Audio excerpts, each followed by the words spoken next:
Fala, rapaziada, desculpe a falta de produção aqui, mas eu acho que o assunto nem merece muitos requintes porque ele é tão simples, mas as pessoas estão complicando porque, infelizmente, compram a ideia de jornalistas que são revestidos de desequilíbrio intelectual ou até mesmo má fé ao tratar do assunto Flamengo-Libra.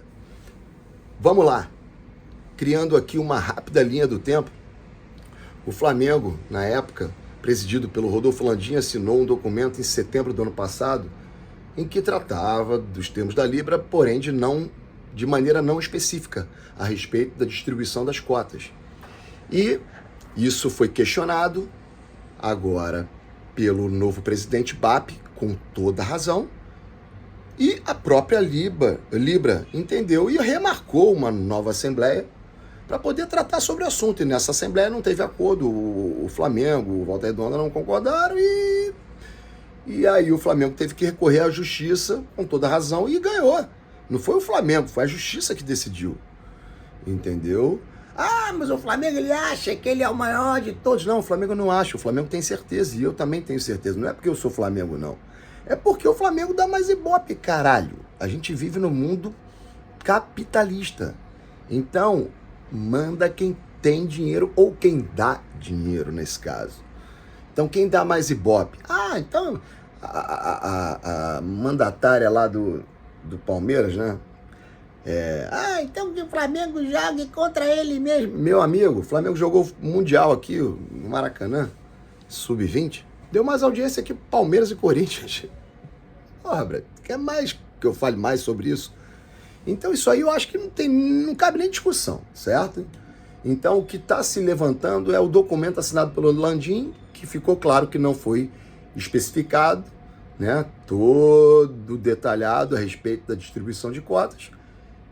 Tanto é que foi remarcada uma nova assembleia e lá não foi decidido, e isso culminou com a ação judicial do Flamengo que bloqueou todos os valores da Libra, né? Então, é muito simples, não tem muita discussão, as pessoas ficam criando uma atmosfera contra o Flamengo, como se o Flamengo fosse o vilão, como se o Flamengo fosse soberbo, talvez porque o Flamengo há pouco tempo fez a campanha da ONU, de nação e tal. Então, o Flamengo hoje em dia está incomodando demais, porque o Flamengo se reconstruiu com as próprias pernas. O Flamengo não depende de uma mulher, o Flamengo não depende de uma SAF. O Flamengo é um perigo para o futebol brasileiro, inclusive para o futebol sul-americano. Já visto o que aconteceu aqui contra o Estudiantes. E vamos ver como é que vai ser contra o Racing, mas vamos que vamos, porque na bola ninguém ganha não, filho. Entendeu?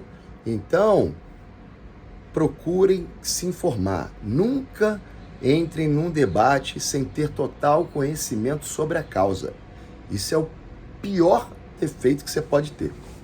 Discuta sobre algo que você entende. O que você não entende, fica quieto.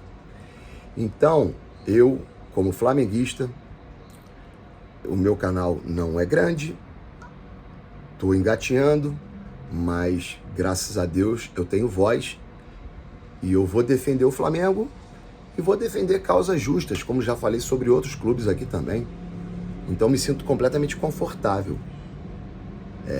Agora, ver jornalistas renomados como PVC, como Sormani e os termos que ele usou, de foda-se, pô, meu amigo, você não pode tratar a instituição do Flamengo dessa forma, entendeu? Sem o Flamengo, desculpa, o Flamengo é maior que o futebol brasileiro? Sinto te informar, tenta fazer alguma coisa sem o Flamengo, não vai dar certo. Ainda digo mais, o Flamengo foi um dos clubes, aliás, foi o clube, como disse bem o poeta Túlio, que é um cara que eu adoro e sigo, foi pioneiro na defesa dos direitos dos clubes, quando pleiteou as cotas de televisão em 77, né?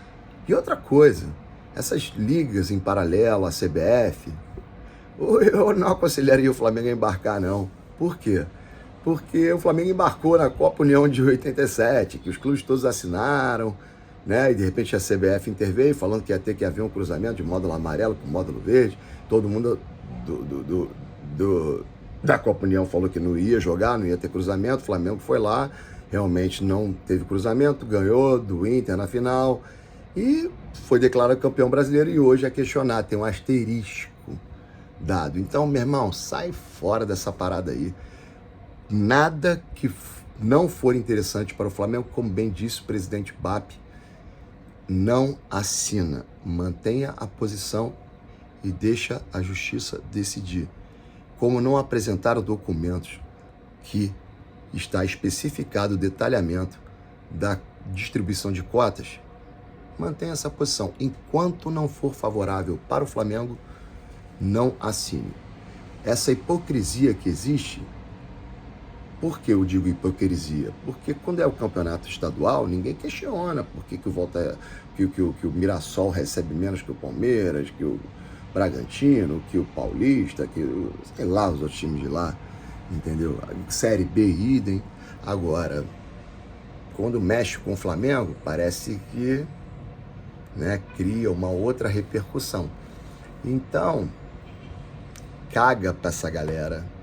Tia Leila, fica falando sozinha, entendeu?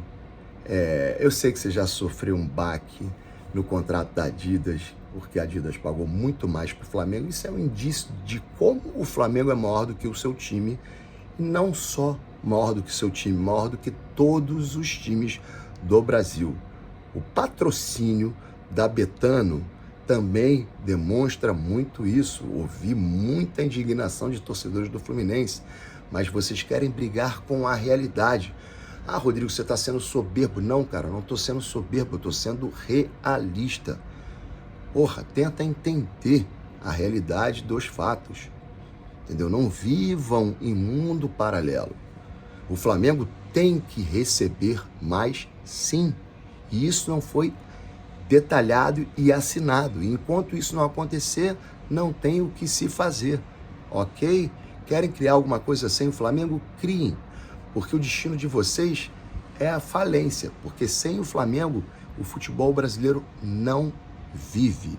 Ah, joga contra o Volta Redonda, joga contra o Sub-20. Vamos jogar, vamos lotar e vamos dar mais audiência do que vocês, ok?